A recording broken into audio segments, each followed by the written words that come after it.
तब्बल 14 वर्षांच्या प्रदीर्घ प्रतीक्षेनंतर नाशिक शहराला राज्यस्तरीय जलतरण स्पर्धेचं आयोजन करण्याचा बहुमान मिळाला आहे. महाराष्ट्र राज्य जलतरण संघटना आणि नाशिक जिल्हा जलतरण संघटना यांच्या संयुक्त विद्यमानं 42वी सब ज्युनियर आणि 52वी ज्युनियर वयोगट राज्यस्तरीय जलतरण स्पर्धा नाशिक रोडला राजमाता जिजाऊ आंतरराष्ट्रीय जलतरण तलाव या ठिकाणी 18 ते 20 जुलै 2026च्या दरम्यान आयोजित करण्यात आली आहे.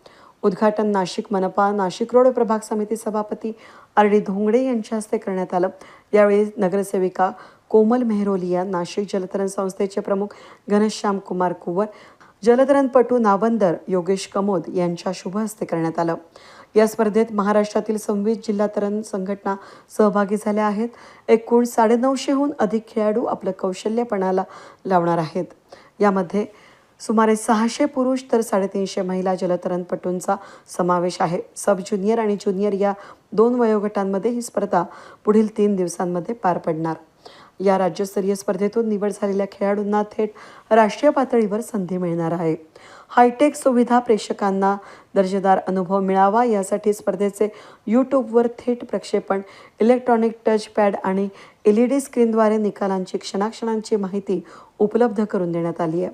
महाराष्ट्र राज्य जलतरण संघटनेचे सचिव राजेंद्र पालकर यांनी सांगितलं की 14 वर्षानंतर नाशिकमध्ये ही स्पर्धा होत आहे.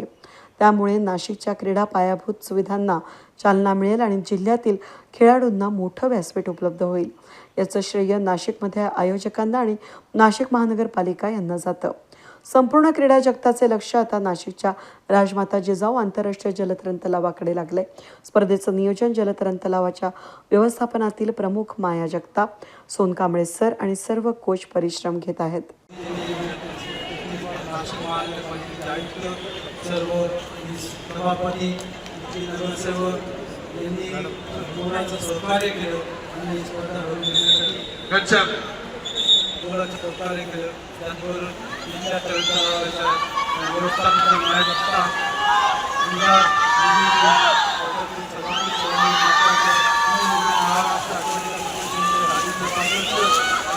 सर्व टीमनी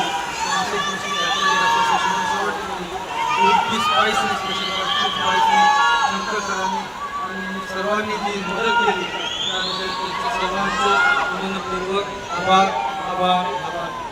तुमचं सगळ्यांचं स्वागत करतो आणि सर्व खेळाडूंना ऑल द बेस्ट एवढंच मी सांगून माझे 2 शब्द संपवतो. नमस्कार.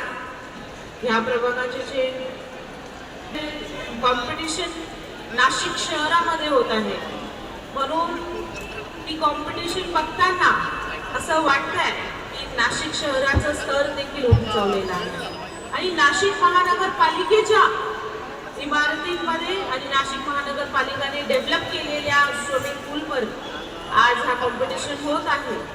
आणि हे कॉम्पिटिशन होत असताना इथे इतके मुलं मी प्रेक्षक गॅलरीमध्ये बघते, त्यांचे पेरेंट्स इथे बघते, सगळे इथून बाहेर गावावरून आले आणि जे तुम्ही एफर्ट्स आपल्या मुलांसाठी घेताय असंच एफर्ट्स तुम्ही आपल्या मुलांसाठी घेत राहा आणि आपले मुलं स्टेट नाही तर इंटरनॅशनल, नॅशनल, ऑलिम्पिक्स हे गेम्सपर्यंत जायला पाहिजे असं विजन जर आईवडिलांनी ठेवलं तर नक्कीच आपले मुलं तिथपर्यंत पोहोचू शकतात आणि नाशिक शहराकडून तुम्ही जास्तीत जास्त मेडल्स घेऊन जावे अशी अपेक्षा करते.